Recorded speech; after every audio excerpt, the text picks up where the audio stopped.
Welcome back to my channel belajar bisnis digital. Halo teman-teman dimanapun berada, Assalamualaikum warahmatullahi wabarakatuh.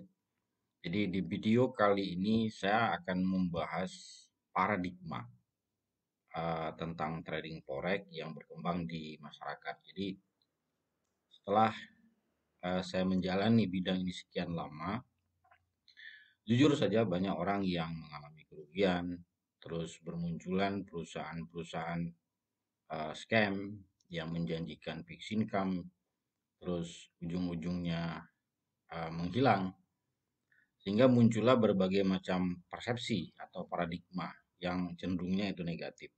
Nah, saya ingin membedah paradigma yang berkembang ini, terus saya mau memberikan opini saya seobjektif mungkin. Jadi kalau teman-teman dirasa konten ini ada manfaatnya, silakan ditonton sampai selesai. Tapi kalau tidak ada ya silakan di skip saja. Jadi tanpa berlama-lama, saya akan bahas 4 paradigma yang paling umum ketika kita berbicara tentang trading forex. Oke teman-teman, pada saat kita berbicara tentang trading forex, jadi paradigma yang paling umum ada di masyarakat itu terbagi menjadi 4 bagian. Nah, bagian yang pertama sekaligus yang terbesar, mereka beropini atau beranggapan kalau trading forex itu adalah gambling. Jadi gambling ini kalau bahasa sederhananya judi. Nah, sekarang coba kita lihat secara objektif ya, apakah betul trading forex ini adalah judi. Oke teman-teman, setahu saya judi di negara Indonesia itu kan dilarang, baik itu konteksnya bernegara ataupun konteksnya beragama. Ya, jadi judi itu kan unsurnya spekulatif. Ya, jadi tidak ada pijakan logis di dalam mengambil keputusan. Jadi yang sifatnya itu untung-untungan. Nah, di trading forex ini ya dalam konteks bernegara landasan hukumnya ada. Jadi ada Undang-Undang Nomor 32 Tahun 1997 ya tentang perdagangan berjangka dan komoditi. Nah, yang kedua itu adalah Undang-Undang Nomor 10 Tahun 2011 tentang sistem perdagangan alternatif atau SPA. Jadi SPA inilah nanti yang kita sebut dengan trading forex. Nah, dalam konteks beragama ya MUI pun sudah mengeluarkan kebijakan tentang jual beli mata uang. Nah, tapi untuk konteks beragama ini jujur saja saya tidak terlalu paham. Jadi nanti teman-teman silakan dianalisa sendiri ya.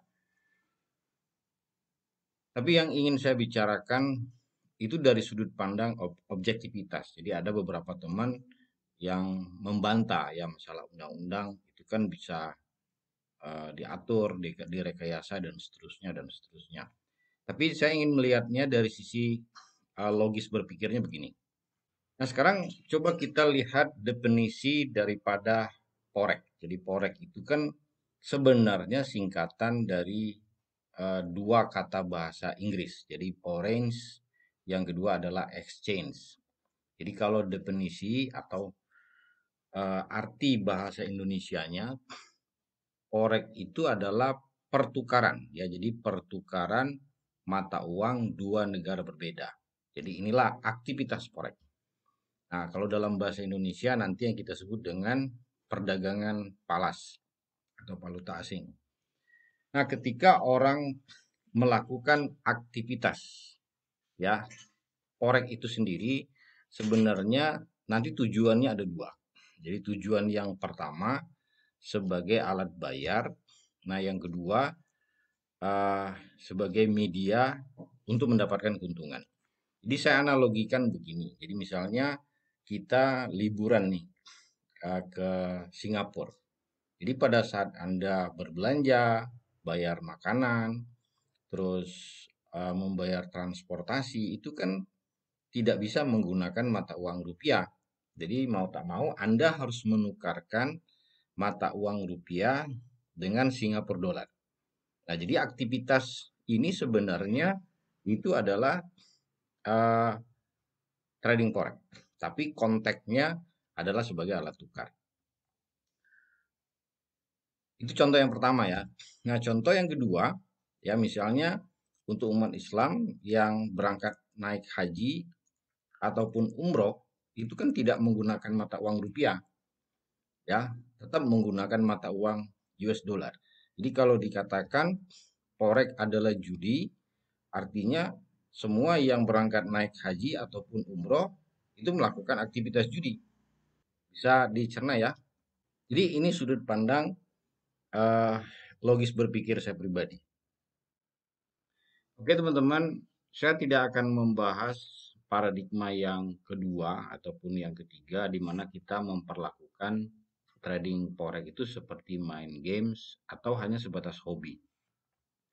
Nah, saya ingin membahas lebih detailnya itu ke paradigma yang keempat, di mana kita memperlakukan trading forex itu seperti bisnis. Jadi buat saya pribadi, trading forex itu bukan judi.